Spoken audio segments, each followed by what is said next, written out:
아멘. 감사하신 아버지 하나님, 저희들에게 오늘도 또 새 생명과 새 날을 주셔서 진심으로 감사드립니다. 아멘. 아버지 하나님, 저희가 이 세상에 살면서 정말 날마다 주님 가까이 가는 생활을 살게 도와주시니 감사합니다. 아멘. 저희가 정말 나이 들면서 이제 조금씩 철이 들어가는 그러한 사람들이 아닌가 생각이 듭니다. 주님, 저희들의 생명이 다하는 날까지 주님 많이 함께 도와주시고 주님께서 베풀어 주신 그 은혜와 그 사랑 때문에 저희의 생명과 저희의 모든 것까지도 주님 앞에 내놓을 수 있는 그런 사람들이 되도록 인도하여 주시옵소서. 아멘. 하나님, 오늘 저희들이 사도 바울이 계심한 것에 대해서 저희들이 배울 때 저희들 마음속에도 정말 살기 등등하고 정말 그랬던 모든 것들이 주님을 향한 열심으로 바뀌게 성령님께서 저희들과 함께하여 주시옵기를 간구드립니다. 아멘. 아버지 하나님, 저희 교회에 연약하신 모든 성도님들 일일이 기억하여 주시고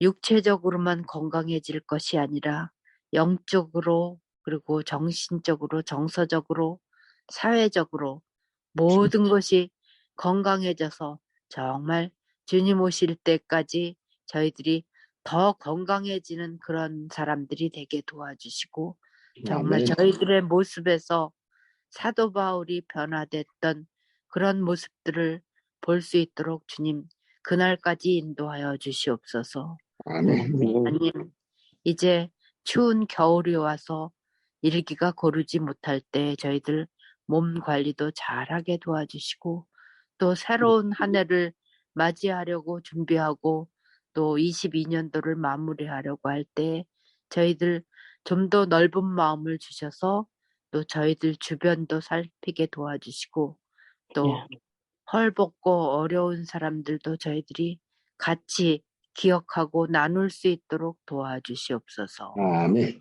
아버지 하나님, 저희들의 자녀손들도 기억하여 주셔서 정말 저희가 어떻게 할지 못할 때 성령님께서 그들의 마음을 감동시켜 주셔서 함께 정말 그리스도인으로 성장할 수 있도록 도와주시고 그들의 삶의 목적이 정말 주를 위하여 생명까지 내놓을 수 있는 자녀손들이 될 수 있도록 인도하여 주시옵소서. 아멘. 하나님, 저희 힐탑교회를 심히 사랑하시는 줄 압니다.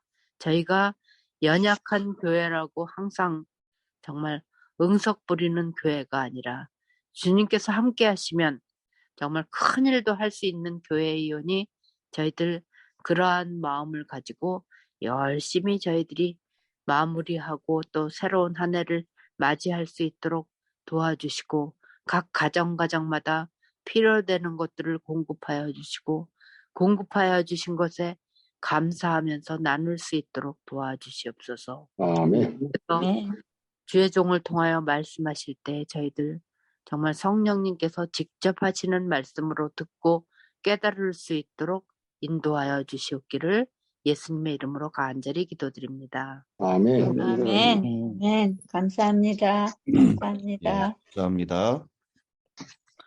예, 오늘 저희는 요한복음의 7가지의 표적, 다른 사람들은 또 8가지의 표적이라고도 얘기하는데요.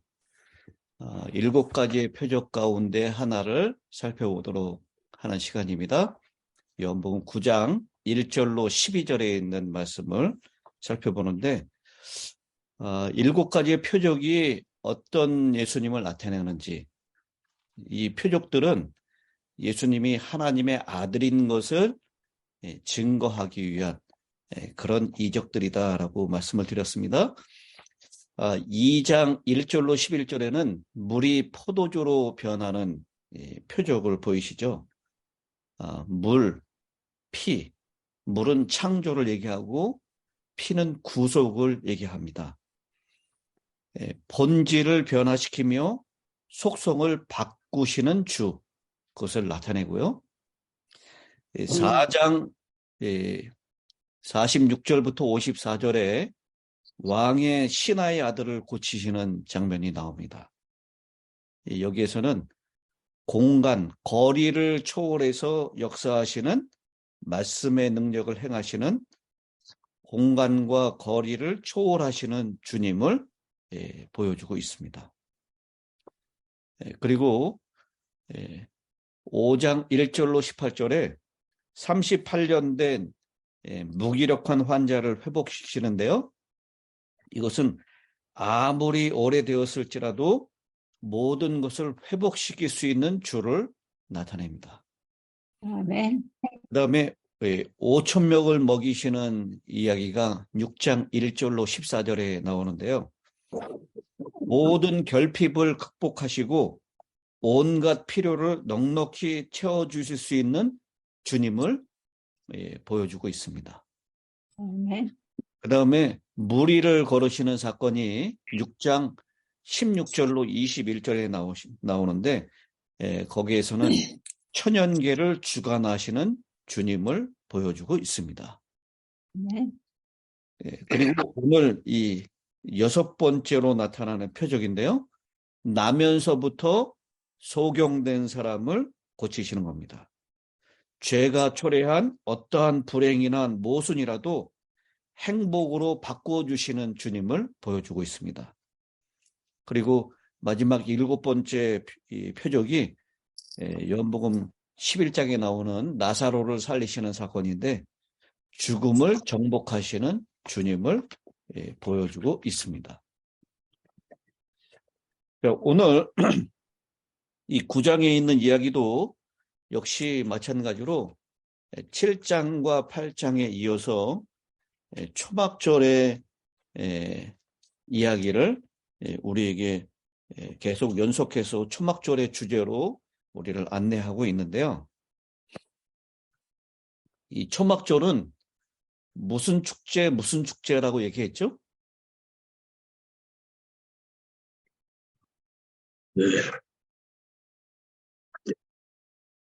실과 못을 떠다가 물을 붓는 물의 축제. 그리고 성전 기둥 위에다가 불을 밝히는 빛의 축제 말씀을 드렸습니다. 그래서 이 초막절은 광야를 인도하실 때 물을 반석에서 제공하셨던 하나님의 필요를 충족 주시는 그 이야기를 이 초막절에 기념을 했고요. 그 다음에 밤마다 불기둥으로 이스라엘을 따뜻하게 하시고 이 불기둥이 미치는 지역, 구름기둥이 그늘을 만들어지는 지역 안에 있는 이스라엘 백성들은 사막에 있는 독사나 전갈로부터 보호함을 받았습니다. 그래서 그들을 인도하시고 보호하시는 하나님의 손길을 기념하기 위해서 빛의 축제, 그래서 초막절의 두 가지 축제의 주제는 물과 빛이었다라고 말씀을 드렸습니다. 그런데 오늘 이 9장에 주님께서 세상에 빛으로 오셨음을 말씀하시면서 그가 세상의 빛이라고 하신 말씀이 의미하시는 바를 실제 생활에서 실행하시는 모습을 보게 됩니다. 자, 9장 1절로부터 보도록 하겠습니다.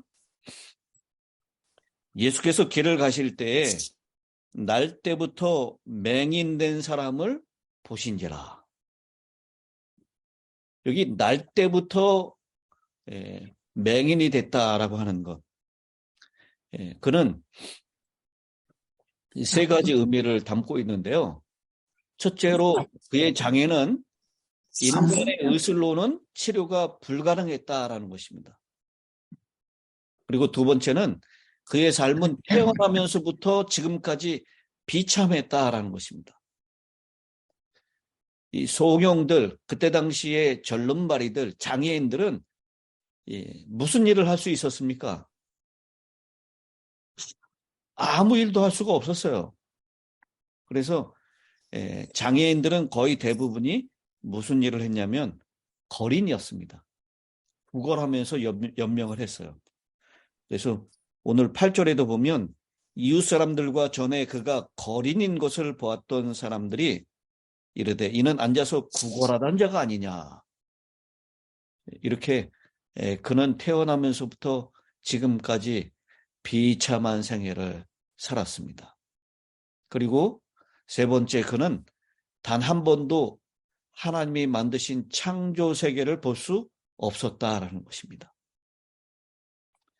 사람은 태어나면서부터 태초의 첫째 날에 창조된 빛을 경험합니다. 이 빛을 통해서 창조 세계의 이 모습을 바라볼 수가 있었는데요. 날 때부터 지금까지 빛을 경험하지 못한 채 어두움 속에 살고 있었던 그에게는 변화의 조짐이 보이지 않았습니다. 그런데 예수님께서 날 때부터 맹인된 사람을 보신지라라고 오늘 본문은 시작합니다.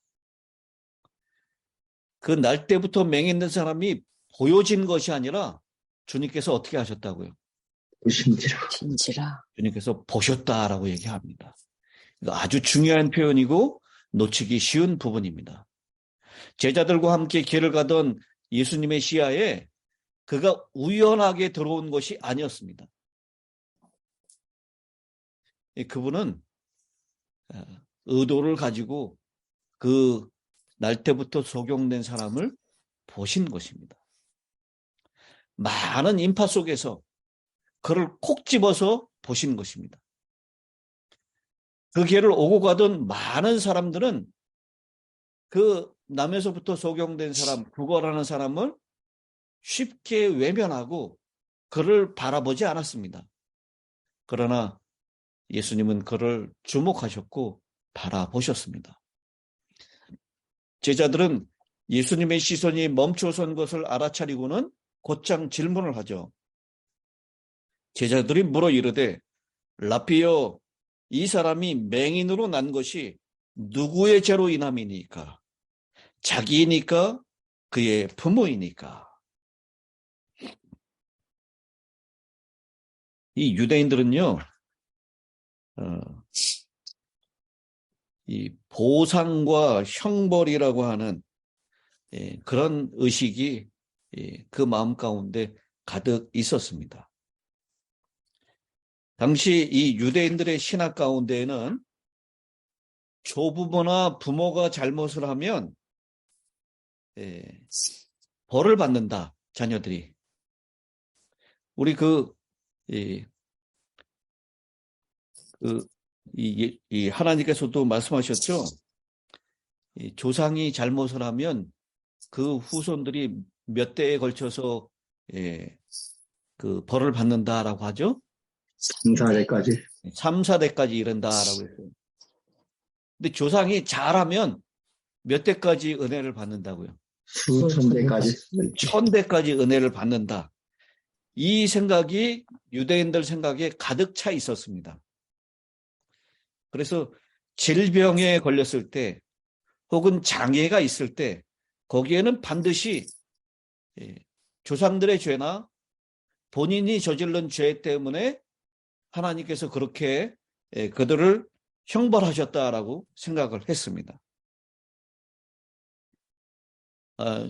이 유대인으로 태어난 것, 그것은 조상들의 공로 덕분이다라고 생각을 했죠. 아브라함과 모세 같은 조상들이 매우 철저하게 순종을 했기 때문에 그들은 이후에 유대인 세대들의 죄송합니다. 이 유대인 후손들이 죄의 결과를 경감받을 수 있었다라고 생각을 했습니다. 그래서 아브라함의 자손으로 태어난 것은 그들에겐 엄청난 보상이었다라고 생각을 했어요. 그래서 우리 지난주에 살펴봤던 요한복음 8장 33절에도요. 우리가 아브라함의 자손이라. 이 아브라함의 자손에 대한 대단한 자부심이 있었던 것은 아브라함과 같이 모세와 같이 철저하게 하나님께 순종한 그 덕분에 우리는 이 하나님께 보상을 받은 민족들이다라고 그런 생각이 있었기 때문입니다. 이렇게 보상과 형벌이라고 하는 전체 유대교의 체계, 이렇게 질문한 것이 이 제자들도 이미 유대인들이 가지고 있었던 신학을 대변해 보여주고 있는 것입니다. 그것을 예수님께서는 신속하게 그것이 잘못되었다라고 하는 그들의 유대교 체계를 부정하고 있는 것입니다. 많은 질병이 죄의 직접적인 결과이거나 나쁜 건강 습관에 기인한 것도 사실이지만 반면에 사람들이 병들거나 장애자가 되는 다른 이유도 있을 수 있다라는 것입니다. 당시 장애인 혹은 질병 이꼬르 죄의 결과라고 하는 등식이 언제나 성립되지 않았다라고 하는 것을 우리는 욥기에 있는 이야기를 통해서 분명하게 확인할 수가 있죠. 그런데 이 욥의 친구들도 이 유대의 신학, 유대의 체계에 늘 젖어 있었어요. 그래서 욥의 친구들도 욥에게 와서 뭐라고 얘기합니까? 욥이 나는 죄도 지은 것이 없다. 늘 하나님 앞에 죄를 졌어도 회개했다. 그렇게 얘기하는데도 불구하고 욥의 친구들이 너 분명히 우리가 알지 못하는 은밀한 죄를 가지고 있기 때문에 하나님께서 이런 고통을 주시는 것이다. 이런 형벌을 면하기 위해서는 빨리 회개하라. 당시 이 예수님의 제자들이 질문했던 것 같은 똑같은 질문을 한 것입니다. 그러나 예수님께서 신속하게 그것이 잘못됐다라는 것을 보여주고 계시죠. 예수께서 대답하시되 이 사람이나 그 부모의 죄로 인한 것이 아니다. 그에게서 하나님이 하시는 일을 나타내고자 하심이라. 이거를 우리가 잘못 오해하면요. 하나님께서 하나님의 일을 나타내기 위해서 일부러 이 사람이 태어날 때부터 소경으로 만든 것으로 우리가 오해할 수 있습니다. 그러나 그런 오해는 근본입니다. 이런 질병과 장애의 결과를 가지고 하나님께서 하나님의 일을 나타내실 수 있는 일로도 사용할 수 있다라는 것을 보여주는 것이지 하나님의 영광을 나타내기 위해서 일부러 그 사람을 태어날 때부터 소경으로 만들었다라고 하는 것은 아니다라는 것입니다. 그러면서 4절에 때가 아직 낮음에 나를 보내신 이의 일을 우리가 하여야 하리라. 밤이 오리니 그때는 아무도 일할 수 없으리라. 이 낮은 바로 예수님께서 살아계시는 공생의 기간이고 밤은 십자가의 순환을 당하는 기간을 상징합니다. 예수님은 일할 수 없는 밤이 오고 있음을 긴장감 있게 말씀을 하셨습니다. 그리고 자신이 세상의 빛이라고 선언하십니다. 5절 내가 세상에 있는 동안에는 세상의 빛이로다. 여러분 우리가 볼 수 있는 것은 눈을 가지고 있으면 볼 수 있습니까? 눈을 뜨고 있으면 볼 수 있나요? 우리 김선희 입사님 나중에 이대천 장로님 기도를 위해서 마이크를 좀 미리 켜놓으시기 바랍니다. 여러분 눈을 뜬다고 눈을 가지고 있다고 볼 수 있어요, 없어요? 볼 수 빛이 없어요. 있어요. 뭐가 있어야 돼요? 빛이 있어요. 빛이 있어야 합니다.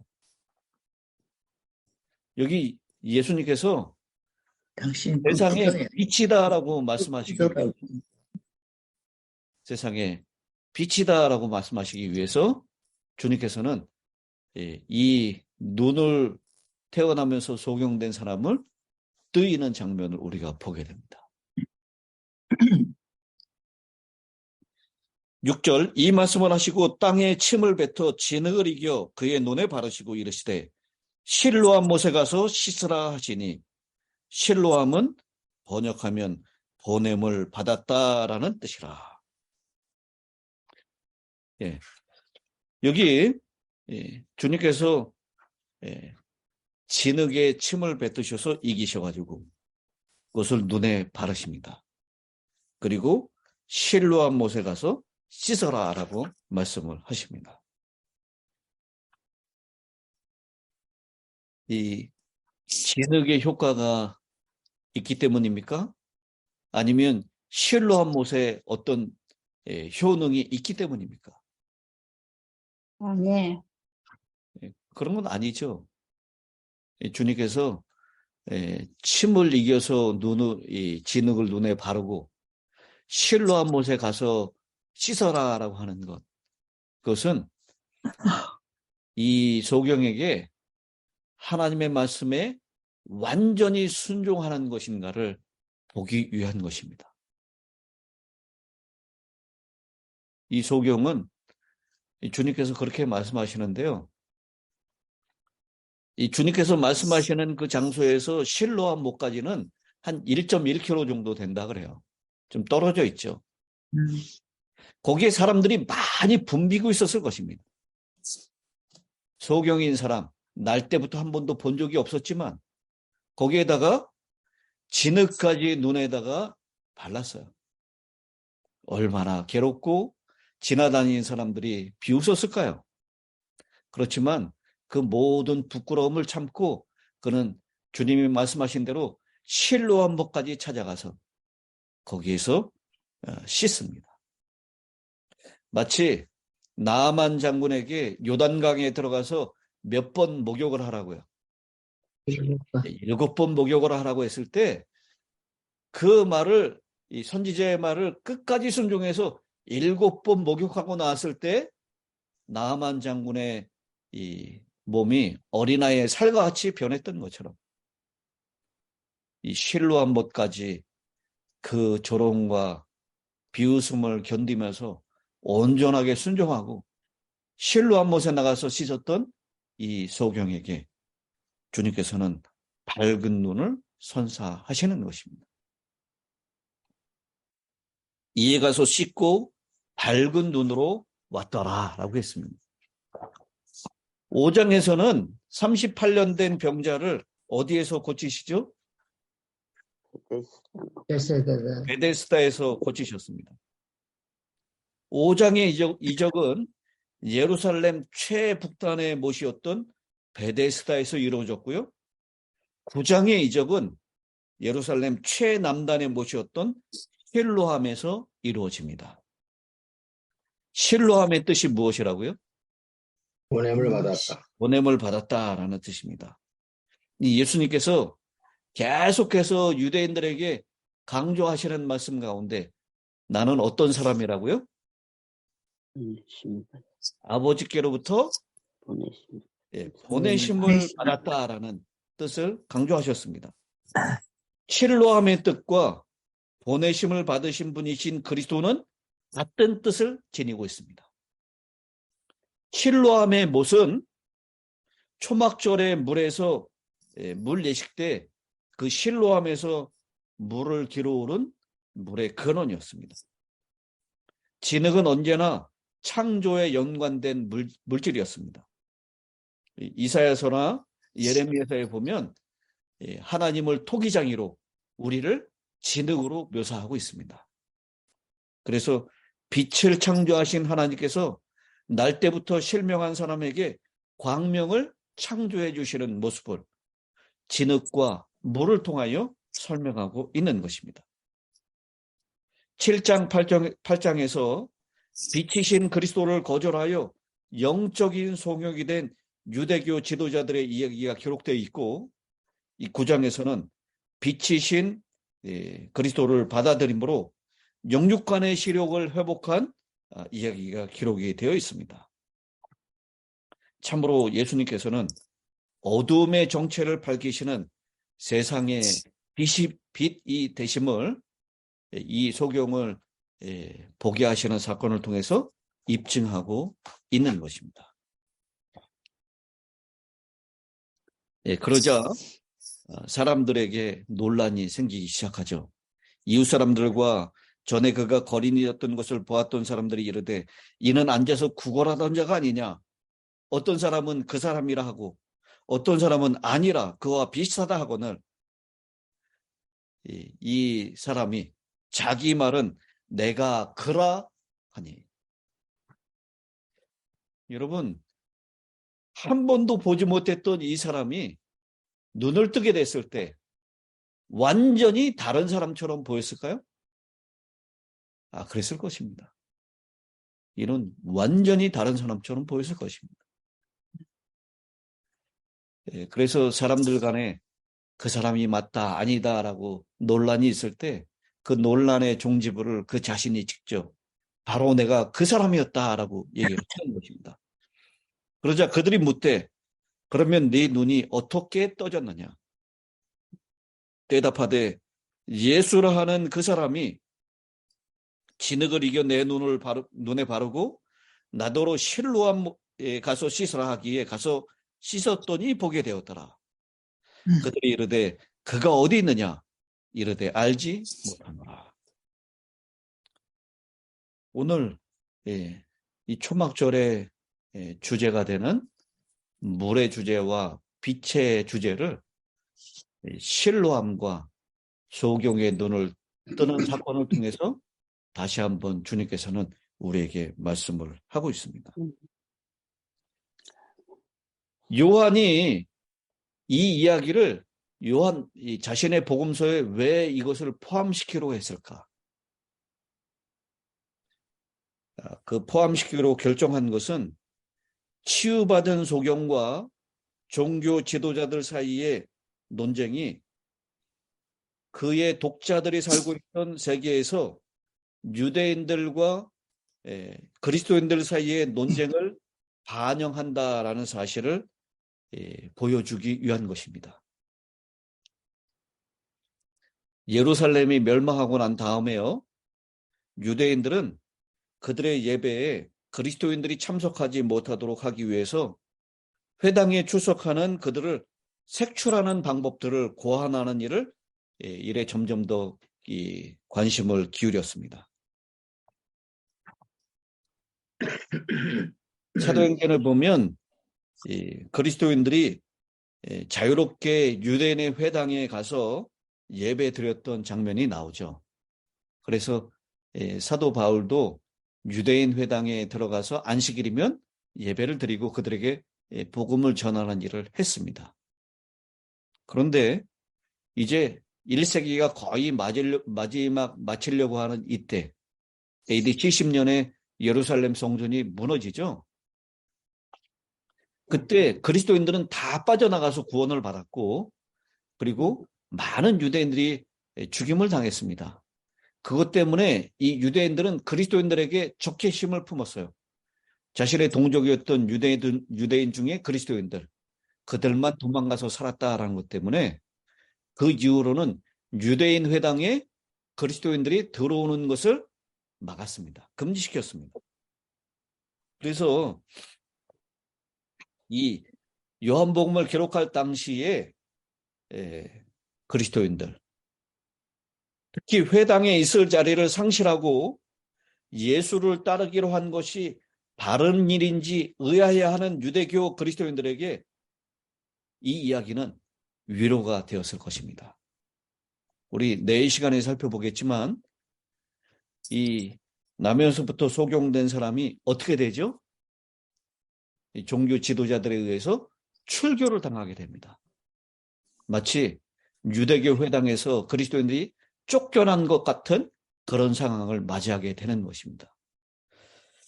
그런 유대인 독자들이 그리스도인 독자들을 향해서 이 소경의 이야기를 통해서 요한은 그들을 돌보시는 선한 목자가 계신다라는 것을 보여주기 위하여 이 소경, 눈뜨는 소경의 이야기를 그의 복음서에서 담고 있는 것입니다. 아무리 어려운 일을 당한다 할지라도 태어날 때부터 불행과 저주를 당한 사람이라 할지라도 그 저주의 사슬, 불행의 사슬을 깨트릴 수 있는 그런 주님이 바로 하나님의 아들이시다라고 하는 것. 그 이야기를 하기 위하여 요한은 이 6번째 표적을 우리에게 기록하고 있는 것입니다. 오늘 이야기를 통해서 우리도 주님께서 영적인 눈을 뜨게 하시고 우리가 태어날 때부터 당했던 여러 유전적이고 환경적이고 그리고 우리의 죄 때문에 당하는 여러 고통들과 형벌들 가운데서 우리를 넉넉히 구원해 줄 수 있는 주님이 우리의 주님인 것을 꼭 기억하시면서 주님께 주시는 그런 자유함과 행복을 만끽하실 수 있는 하루가 되시기를 간절히 바랍니다. 아멘. 아멘. 이제 우리 이재찬 장로님께서 기도해 주시겠습니다. 들리십니까? 네. 네. 사랑과 은혜가 충만하신 하늘에 계신 하나님 아버지, 아멘. 이른 아침 저희가 당신의 말씀을 마음 담아 들을 수 있는 기회 저에게 허락해 주시니 감사합니다. 아멘. 아멘. 하나님께서 세상을 창조하실 때 이 세상은 행복한 세상으로 주님께서 만드셨지만 죄가 이 세상에 들어옴으로 인해서 인간에게 불행이 왔습니다.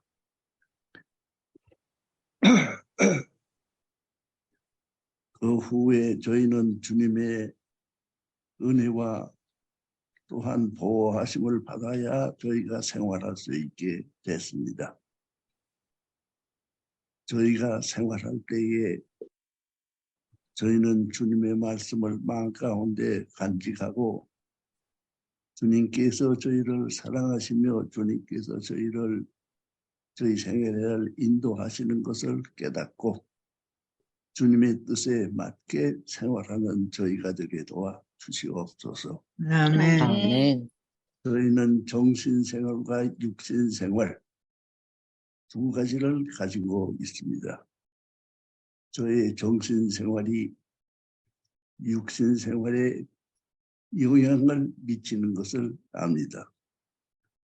저희가 정신생활이 바를 때, 정신생활이 깨끗할 때 저희 육신도 깨끗하고 저희 육신이 건강하게 생활할 수 있는 것을 저희가 압니다. 저희가 바르게 살고 주님의 뜻대로 살 때 주님의 뜻에 맞는 저희의 건강 생활을 누릴 수 있게 도와주시옵소서. 아멘. 저희가 주님을 머지않아 맞이하게 싸우니 저희가 먼저 준비할 것이 저희의 정신생활, 즉 믿음의 생활이 바를 때 저희 육신의 생활도 바르게 될 수 있는 걸로 압니다. 정신생활이 깨끗할 때, 즉 믿음의 생활이 깨끗할 때 저희 육신도 깨끗하고 빛나게 살 수 있는 것을 압니다. 주님 저희를 도와주셔서 험악한 세상, 주님께서 오실 날이 멀지 않은 이 세상, 주님의 뜻대로 삶으로 인해서 저희 육신도 주님의 원하시는 뜻대로 빛나는 육신의 생활을 살 수 있도록 저희에게 복을 주시옵소서. 아멘. 이날 생애를 주님께서 저희와 같이 하시고 성령께서 저희의 모든 것을 일일이 주관하셔서 저희가 건강한 가운데 예수 재림을 맞이할 수 있는 저희 가족에 도와주시옵기를 예수 그리스도 이름으로 기도드리나이다. 아멘.